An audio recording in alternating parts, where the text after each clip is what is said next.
यामानासी प्रांत के हमारे सभी अधिकारीगण, उत्तर प्रदेश सरकार में मंत्रिमंडल के मेरे सहयोगी वित्त मंत्री श्री सुरेश कुमार खन्ना जी, उद्योग मंत्री श्री नंदगोपाल गुप्ता नंदी जी,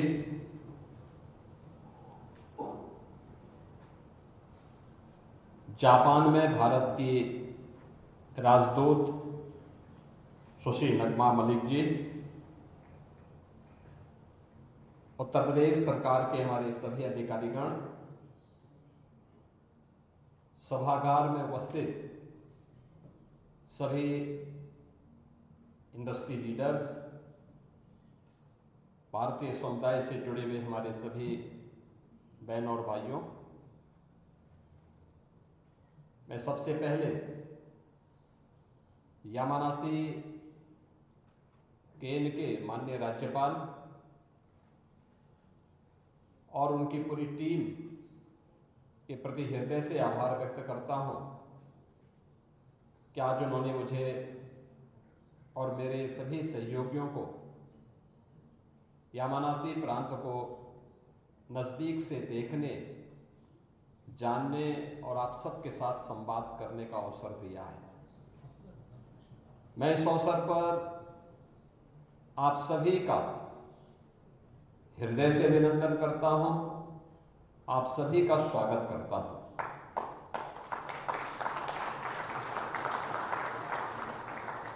मित्रों, उत्तर प्रदेश भारत की आबादी का सबसे बड़ा राज्य है और 25 करोड़ की आबादी उत्तर प्रदेश में निवास करती है। जैसे प्रकृति की अत्यंत कृपा जापान के यामानासी प्रांत पर है, इसी प्रकार की असीम कृपा प्रकृति की उत्तर प्रदेश पर भी है। भारत की सबसे उर्वरा भूमि, भारत का सर्वाधिक जल संसाधन, भारत की सबसे बड़ी आबादी और अगर कहें तो भारत की आध्यात्मिक और सांस्कृतिक विरासत की भूमि भी उत्तर प्रदेश है। इन सभी सुविधाओं से संपन्न होने का लाभ उत्तर प्रदेश को प्राप्त होता है। आज भारत के यशस्वी प्रधानमंत्री श्री नरेंद्र मोदी जी के मार्गदर्शन में उत्तर प्रदेश विकास की एक नई ऊंचाइयों को प्राप्त कर रहा है। हमने अपनी उत्तर प्रदेश की नीतियों को रिएक्टिव की बजाय प्रोएक्टिव बनाया है और उसके परिणाम हम सबके सामने हैं कि 9 वर्ष में हमने उत्तर प्रदेश की प्रति व्यक्ति आय को 3 गुना करने में, वहां की अर्थव्यवस्था को 3 गुना करने में सफलता प्राप्त की। आज प्रत्येक क्षेत्र में एक सही दिशा में भारत की सबसे तेज अर्थव्यवस्था वाले राज्य के रूप में उत्तर प्रदेश ने अपने आप को स्थापित किया है। लेकिन जितना बड़ा राज्य है, जितनी संभावनाएं हैं, उतनी ही चुनौतियां भी सामने आती हैं और उन चुनौतियों को सफलतापूर्वक आगे बढ़ाने की दिशा में हम लोग एक बड़े डेलीगेशन के साथ जापान की यात्रा में आए हैं।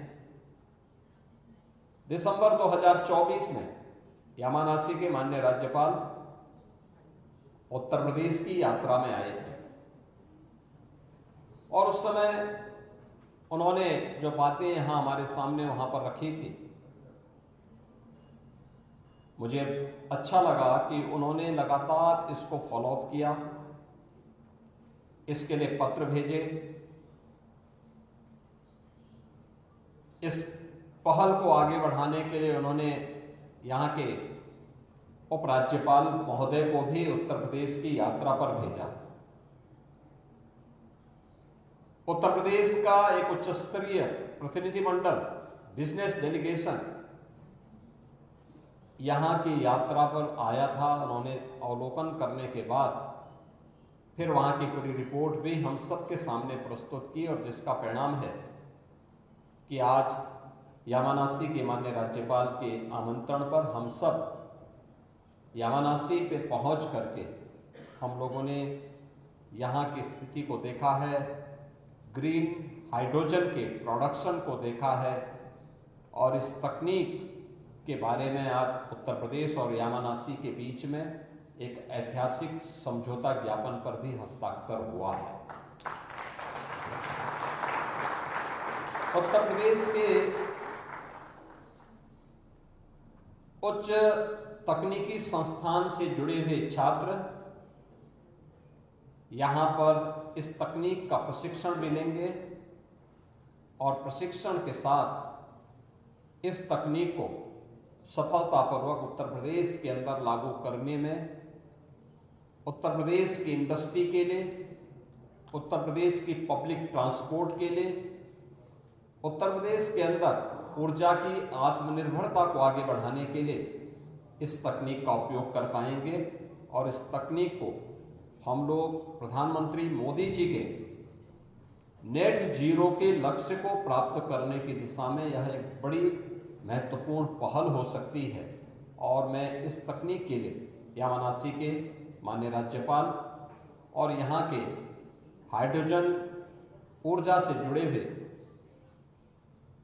अध्यक्ष हैं उनका और उनकी पूरी टीम का हृदय से धन्यवाद करता हूं।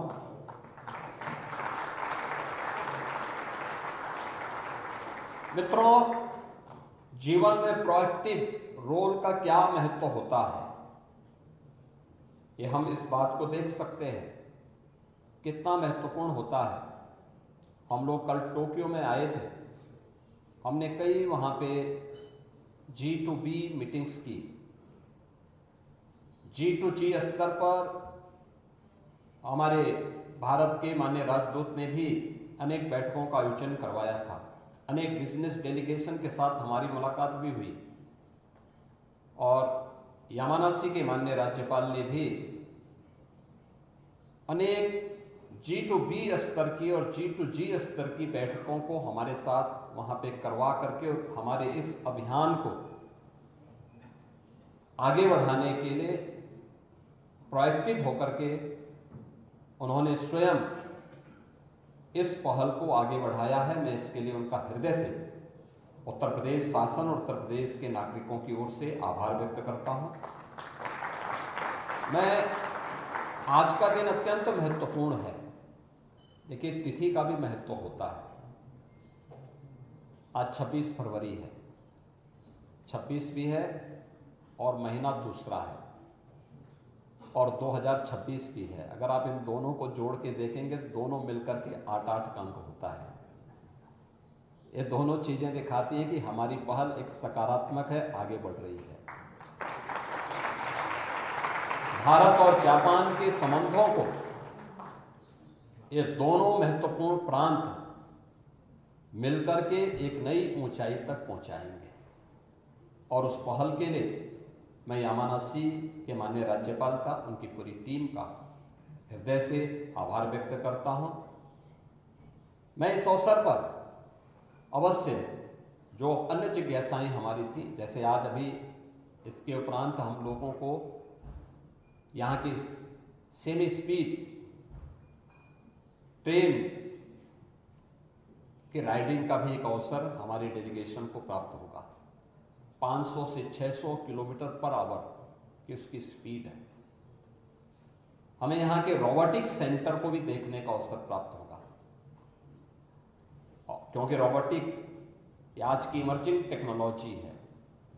और इस वर्ष उत्तर प्रदेश सरकार ने अपने बजट में रोबोटिक के लिए एक सेंटर ऑफ एक्सीलेंस के लिए भी हम लोगों ने धनराशि की व्यवस्था की है कि इस दिशा में हम उस शोध को और आगे बढ़ाएंगे जो आज की आवश्यकता है।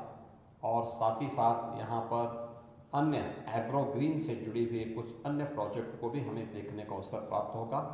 मैं यामानाशी के उज्जवल भविष्य की कामना करता हूं और विश्वास करता हूं कि जापान गवर्नमेंट, यामानाशी की गवर्नमेंट इसी प्रकार से प्रोएक्टिव होकर के जापान को एक विकसित जापान की दिशा में जो उनकी पहल है, वह पहल न केवल जापान की दिश से बल्कि विश्व मानवता की दिश से एक पहल आगे बढ़ सकती है। ऊर्जा में आत्मनिर्भरता के लक्ष्य को और तकनीक को सर्वसामान्य तक पहुंचाने के इस अभियान के क्रम में एक बड़ी महत्वपूर्ण भूमिका का निर्वहन कर सकती है। मैं एक बार फिर से यामानाशी के माननीय राज्यपाल और उनकी पूरी टीम के प्रति हृदय से धन्यवाद देते हुए भारतीय राजदूतावास ने हम लोगों के लिए पूरी यात्रा के दौरान जिस प्रकार की व्यवस्थाएं दी हैं, उनके लिए भी श्री नरेंद्र उपाध्याय जी और उनकी पूरी टीम ने भी प्रोएक्टिव होकर के इस पूरे कार्यक्रम को सकुशल संपन्न करने में, उसके आयोजन करने के लिए जो भूमिका का निर्वहन किया है, उनके लिए भी हृदय से धन्यवाद देते हुए मैं अपनी वाणी को विराम देता हूं। धन्यवाद। जय हिंद।